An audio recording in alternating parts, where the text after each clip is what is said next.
Hello student, educational RBMACS में आपका फिर से स्वागत है।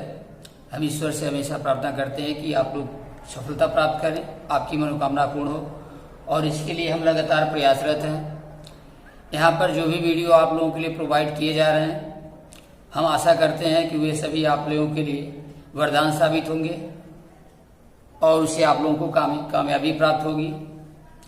और इसलिए यदि ये सभी वीडियो आप लोगों को पसंद आते हैं तो आप सभी लोग इसे अपने भाइयों, बहनों और साथ ही अपने दोस्तों में भी शेयर कीजिए, ताकि अधिक से अधिक लोग इस वीडियो का लाभ प्राप्त कर सके। और साथ ही इसे शेयर करने के साथ साथ आप लोग इसे लाइक भी कीजिए, सब्सक्राइब भी कीजिए, ताकि हमारे द्वारा बनाए गए जो वीडियो है इसका नोटिफिकेशन सबसे पहले आप लोगों को प्राप्त हो सके। तो अब हम लोग समय को ध्यान में रखते हुए आगे पुनः अपने विषय पर चर्चा करते हैं। देखें बच्चों, आज हम लोग क्लास 10 का साइंस एक्सरसाइज 2 अम्ल, क्षार और लवण के बारे में अध्ययन करेंगे। अम्ल क्या है, क्षार क्या है, लवण क्या है। हम लोग अपने दैनिक जीवन में, मतलब दिन प्रतिदिन दिन भर के क्रियाकलापों में बहुत सारी चीज़ें ऐसी होती हैं जिन्हें हम लोग देखते हैं, उनके स्वाद का अनुभव करते हैं, भोजन में लेते हैं, तो उनके स्वाद में क्या होता है, अंतर होता है। कुछ चीज़ें ऐसी होती है जैसे कि खट्टी होती है, कुछ चीज़ें होती हैं जो कड़वी होती हैं, ठीक है, कुछ नमकीन होता है। तो विभिन्न प्रकार के स्वाद का हम लोग क्या करते हैं, अध्ययन करते हैं। तो देखिए, अम्ल क्या है, खट्टा है, कड़वा है, नमकीन है, या ऐसे बहुत सी चीज के बारे में हम लोग अध्ययन करते हैं भोजन के रूप में। लेकिन अम्ल क्या है, अम्ल ऐसे यौगिकों के समूह होते हैं जिनका स्वाद खट्टा होता है, ठीक है। जिन खट्टे पदार्थों का हम लोग उपयोग करते हैं, जो भी चीज खट्टे होते हैं, उसमें क्या पाया जाता है, अम्ल की मात्रा पाई जाती है। यह बिल्कुल याद रखें कि अम्ल क्या है, अम्ल वे पदार्थ हैं जिनका स्वाद खट्टा होता है। और इनका गुण क्या होता है कि ये नीले लिटमस पेपर को लाल कर देते हैं। लिटमस पेपर क्या होता है, एक प्रकार का सूचक होता है, इंडिकेटर जिसको कहते हैं। लिटमस पेपर जो है एक प्रकार का सूचक है।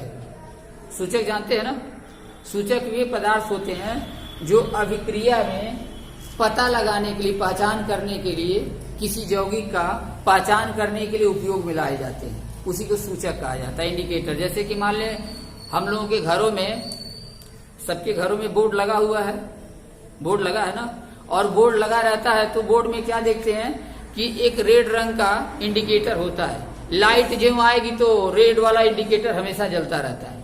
मतलब उससे क्या पता चलता है, उसी को हम लोग इंडिकेटर कहते हैं। इंडिकेटर का मतलब क्या है, सूचक, वही सूचक है।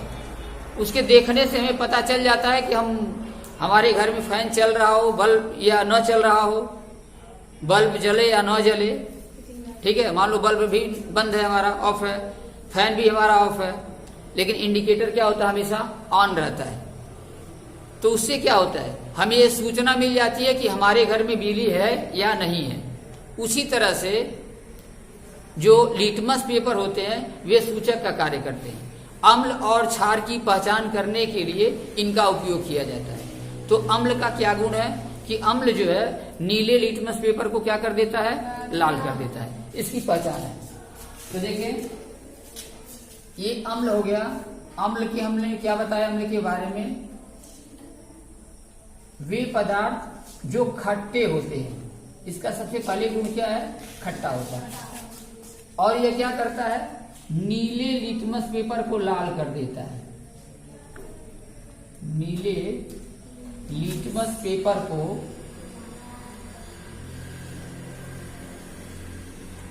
लाल कर देता है। ये परिभाषा हमारे यहां से अम्ल की मिल गई कि एसिड क्या है, वे पदार्थ जो खट्टे होते हैं और जो नीले लिटमस पेपर को लाल कर देते हैं, उन्हें क्या कहते हैं, अम्ल कहते हैं। ये अम्ल की परिभाषा है, ठीक है।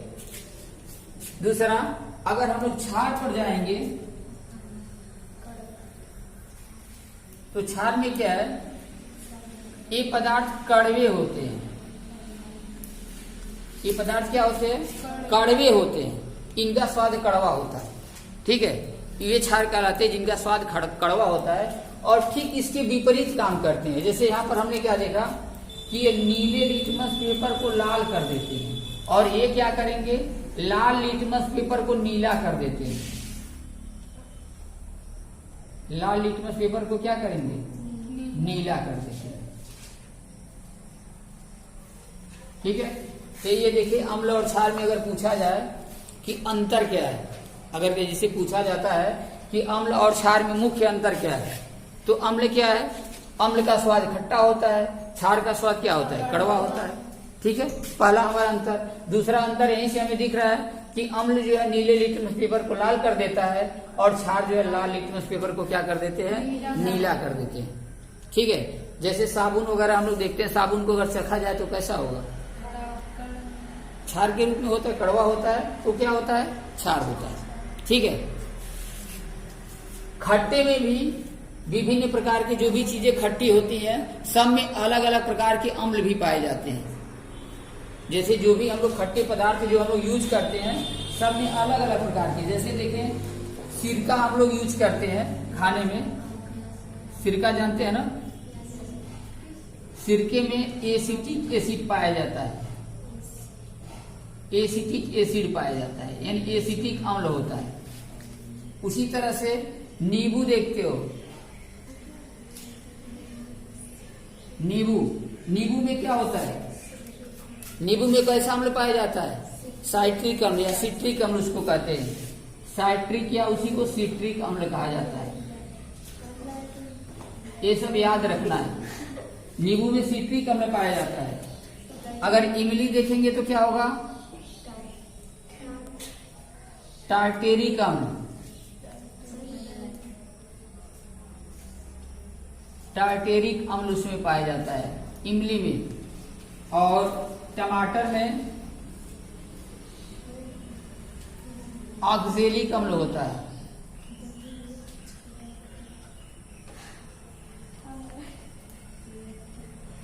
ऑक्जेलिक अम्ल होता है। और दही में अगर ले लिया जाए तो इसमें लैक्टिक एसिड या लैक्टिक अम्ल पाया जाता है।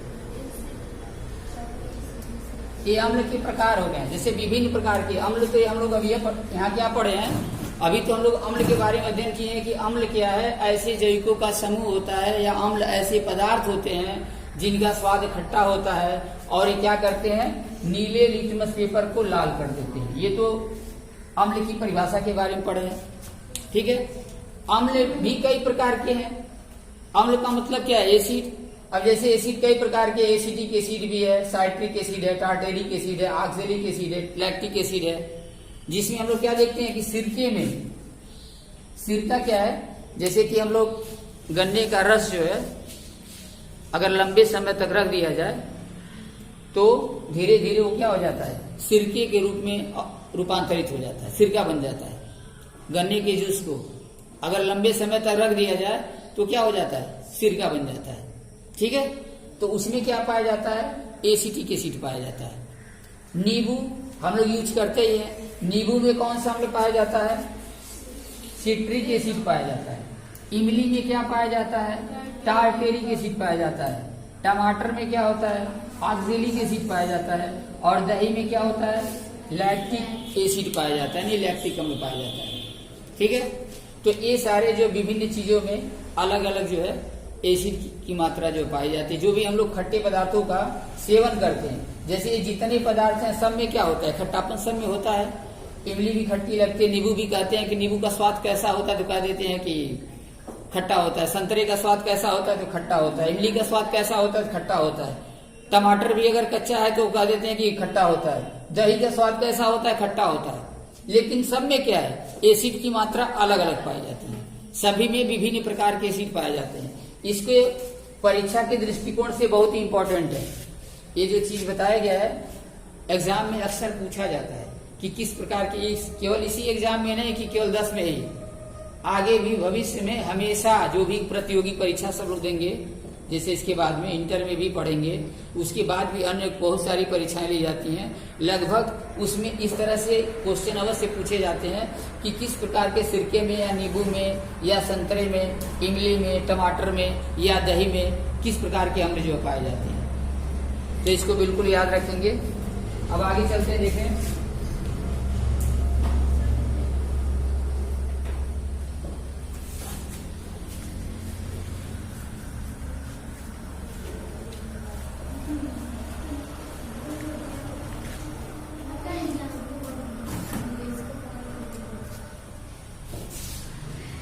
अम्लों के गुण देखते हैं। अम्लों के गुण क्या है, ठीक है।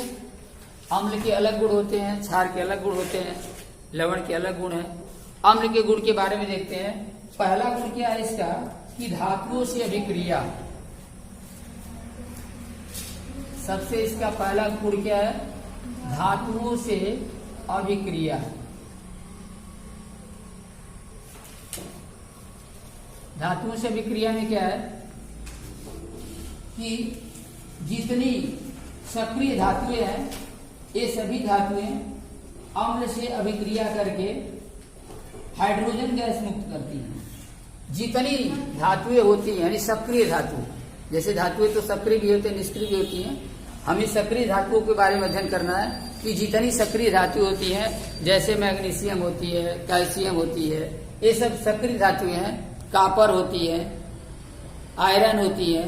तो ये सब जितनी धातुएं हैं सभी धातुएं अम्ल से अभिक्रिया करके क्या करती हैं, हाइड्रोजन गैस मुक्त करती हैं। पहला गुण है कि जितने सक्रिय धातुएं हैं ये क्या करती हैं, अम्ल से अभिक्रिया करने के पश्चात, अर्थात धातुएं अम्ल से अभिक्रिया करके हाइड्रोजन गैस मुक्त करती हैं। पहला गुण, ठीक है। अगर पूछा जाए कि धातुओं से अभिक्रिया करने पर या कोई भी धातु यदि एसिड के साथ, अम्ल के साथ अभिक्रिया करती है तो क्या होता है, हाइड्रोजन गैस मुक्त होता है। जैसे एग्जांपल में यहाँ पर देखें,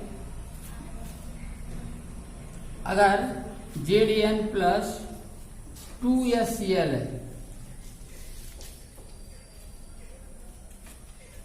तो Zn Cl2 प्लस H2। यहां देखें Zn क्या है, जिंक है। जिंक एक प्रकार की धातु है और जिंक यदि हाइड्रोक्लोरिक एसिड के साथ, HCl क्या है, एसिड है। यहाँ हम क्या पढ़ रहे हैं कि धातुओं से अभिक्रिया करके कोई भी धातु है, अगर कोई अम्ल धातुओं के साथ अभिक्रिया करती है तो उससे क्या होता है, हाइड्रोजन गैस मुक्त होता है। यहाँ क्या देख रहे हैं कि जिंक है, जिंक यहाँ पर हाइड्रोक्लोरिक एसिड, HCl यहाँ पर हाइड्रोक्लोरिक एसिड, ये अम्ल है। ये इसके साथ अभिक्रिया करता है तो क्या करता है, जिंक क्लोराइड बनाता है और हाइड्रोजन गैस मुक्त होती है। तो यहाँ पर जिंक जो है, यहाँ पर ये धातु है, जो ये जिंक दिखाई दे रहा है ये क्या है, यही धातु है। और ये हाइड्रोक्लोरिक एसिड जो है HCl है, इसको कहते हैं हाइड्रोक्लोरिक अम्ल, ठीक है। एक क्या है, जिंक क्लोराइड है, जिंक क्लोराइड है। और ये क्या है, हाइड्रोजन गैस, ये हमारा हाइड्रोजन गैस है। तो पहला गुण क्या हुआ कि धातुएं क्या करती हैं, अम्ल से अभिक्रिया करने के पश्चात हाइड्रोजन गैस मुक्त करती है, ठीक है। पहला गुण। दूसरा देखें,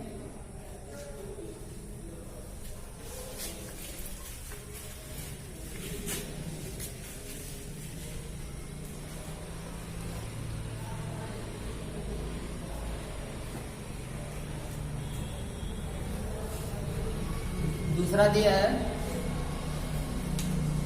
कार्बोनेट के साथ अभिक्रिया।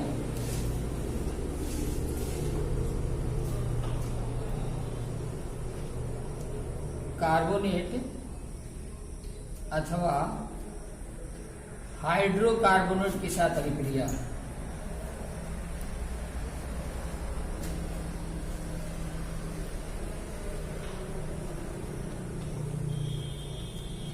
नेट के साथ अभिक्रिया। इसमें देखिए क्या पढ़ना है, इसमें क्या गुण है कि जितनी धातुएं होती हैं ये हाइड्रोकार्बोनेट के साथ अभिक्रिया करके संगत लवण कार्बन डाइऑक्साइड बनाती है और जल का निर्माण करती है। जितनी धातुएं होती हैं ये हाइड्रोकार्बोनेट के साथ या कार्बोनेट के साथ अभिक्रिया करने के बाद लवण बनाती हैं, कार्बन डाइऑक्साइड बनाती हैं और जल का निर्माण करती हैं। जैसे कि एग्जाम्पल में हम लोग इसको देखते हैं, देखें CaCl CaCO3 कैल्शियम कार्बोनेट के साथ अगर हम लोग 2HCl यानी हाइड्रोक्लोरिक एसिड का मिलाते हैं तो क्या बनता है CaCl2 plus CO2 plus H2। देखिए कैल्शियम कार्बोनेट है और हाइड्रोक्लोरिक एसिड है, तो अगर कोई भी धातु का अगर कार्बोनेट हो, जैसे जिंक के कार्बोनेट हो, चाहे कैल्शियम कार्बोनेट हो या मैग्नीशियम कार्बोनेट हो, यहाँ पर Ca के जगह पर हम Mg भी ले सकते हैं, ठीक है, Zn भी ले सकते हैं। तो धातुओं के कार्बोनेट ये क्या है, धातुओं का कार्बोनेट है। तो धातुओं के कार्बोनेट यदि एसिड के साथ मिलते हैं यानी अम्लों के साथ मिलते हैं, HCl क्या है, अम्ल है, तो धातुओं के कार्बोनेट अम्ल के साथ अभिक्रिया करके धातु क्लोराइड बनाते हैं, कार्बन डाइऑक्साइड गैस और जल क्या करते हैं, मुक्त करते हैं। ठीक है, तो यहाँ पर हमको क्या मिला, दूसरा गुण क्या मिला कि अम्ल धातुओं के कार्बोनेट के साथ, ये अम्ल है, अम्ल धातुओं के कार्बोनेट के साथ अभिक्रिया करने के पश्चात कार्बन डाइऑक्साइड और जल का निर्माण करते हैं। ये लवण है और ये क्या है, कार्बन डाइऑक्साइड है, ये क्या है, जल है। तो हम क्या बताएं, पहला गुण तो ये बताया गया कि धातुओं से अभिक्रिया, धातुएं अगर ऑक्सीजन, धातुएं जो है अगर अम्ल के साथ अभिक्रिया करती थी तो क्या करती थी, हाइड्रोजन गैस मुक्त करती थी। पहले वाले में कि धातुएं ऑक्सीजन से धातुएं अम्लों के साथ अभिक्रिया करने के पश्चात हाइड्रोजन गैस मुक्त करती हैं। दूसरा गुण क्या हुआ कि धातुओं के कार्बोनेट या धातुओं के हाइड्रोकार्बोनेट अगर अम्ल के साथ अभिक्रिया करते हैं तो ये लवण, कार्बन डाइऑक्साइड और जल बनाते हैं। यहाँ पर क्या है, यही हमारा है कैल्शियम कार्बोनेट, ये कैल्शियम कार्बोनेट है, इसी को कहते हैं कैल्शियम कार्बोनेट। ये क्या है, हाइड्रोक्लोरिक एसिड है, ये तो बताया गया है, हाइड्रोक्लोरिक एसिड है। और ये क्या है, कैल्शियम क्लोराइड है।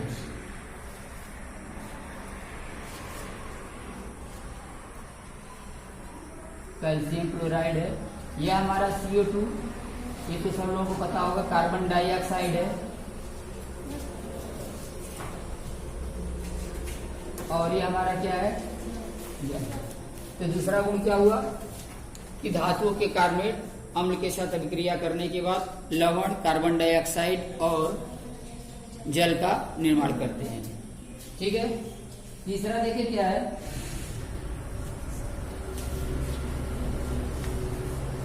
ये सबका जो है कम से कम एग्जाम में अवश्य पूछा जाता है कि अम्लों के क्या गुण हैं। तो कम से कम 2-3 गुण तो हमको याद रखना है, और गुण को याद करने के साथ साथ उसका एक रासायनिक समीकरण भी हमको लर्न कर लेना है।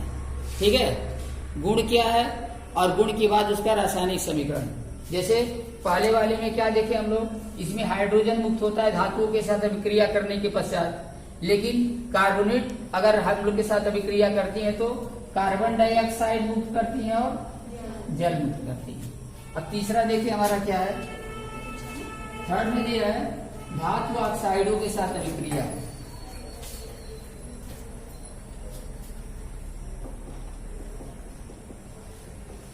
धातु ऑक्साइडों के साथ अभिक्रिया।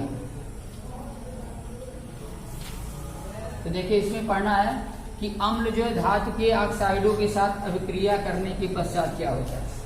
ठीक है, तो अम्ल अगर धातुओं के ऑक्साइड के साथ अभिक्रिया करते हैं तो लवण और जल का निर्माण करते हैं।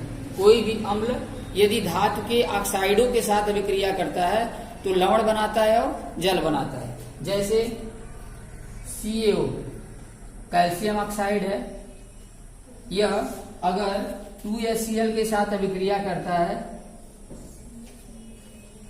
तो CaCl2 और प्लस H2O। ठीक है, यहाँ पर क्या मिला हमको, धातु के ऑक्साइड, ये CaO जिसके साथ से MgO, इसको भी लिख सकते हैं ऐसे MgO प्लस 2HCl, यहाँ पर क्या लिख सकते हैं MgCl2 और प्लस H2। ठीक है, यहाँ पर जैसे कैल्शियम है, मैग्नीशियम है, जिंक भी क्या है, धातु है, ZnO प्लस 2HCl बराबर ZnCl2 प्लस H2O हो जाएगा। ओ नहीं बदल, क्या चीज, ओ ऑक्सीजन किसमें, मतलब उसको नहीं बदल सकते, जैसे कैल्शियम को में कैल्शियम का ऑक्साइड हो, ये क्या बताया गया कि धातु ऑक्साइडों के साथ अम्लों की अभिक्रिया करने से क्या होता है। ठीक है, अम्लों का गुण बताया जा रहा है, तो अम्ल में क्या है कि अम्ल जो है धातु के ऑक्साइडों के साथ अभिक्रिया करके जल का निर्माण करते हैं और ये लवण बनाते हैं, लवण और जल का निर्माण करते हैं। जैसे कैल्शियम ऑक्साइड है, हाइड्रोक्लोरिक एसिड के साथ यानी अम्ल के साथ अभिक्रिया किया है तो कैल्शियम क्लोराइड है, और कैल्शियम क्लोराइड क्या है, लवण है, और ये क्या है, जल है। तो ये हमको याद रखना है तीनों। अम्ल के बारे में क्या हुआ कि अम्ल क्या है, अम्ल ऐसे समूह है, जो का ऐसा समूह होता है, यह अम्ल वे पदार्थ होते हैं जिनका स्वाद खट्टा होता है। अम्ल के गुण क्या है कि ये धातुओं से अभिक्रिया करती है तो हाइड्रोजन गैस मुक्त होती है। ठीक है, अम्ल का अगर धातुओं के साथ अभिक्रिया होती है तो धातु ऑक्साइड बनता है और उससे हाइड्रोजन गैस मुक्त होता है। अगर धातु के कार्बोनेट के साथ यदि अम्ल की अभिक्रिया कराई जाती है तो उससे कार्बन डाइऑक्साइड और जल मुक्त होता है। ठीक है, लवण बनता है, कार्बन डाइऑक्साइड बनता है और जल का निर्माण होता है। और धातु के ऑक्साइडों के साथ अम्ल की अभिक्रिया कराई जाती है तो उससे लवण बनता है और हाइड्रोजन ऑक्साइड अर्थात जल का निर्माण होता है, लवण और जल का निर्माण होता है। ठीक है।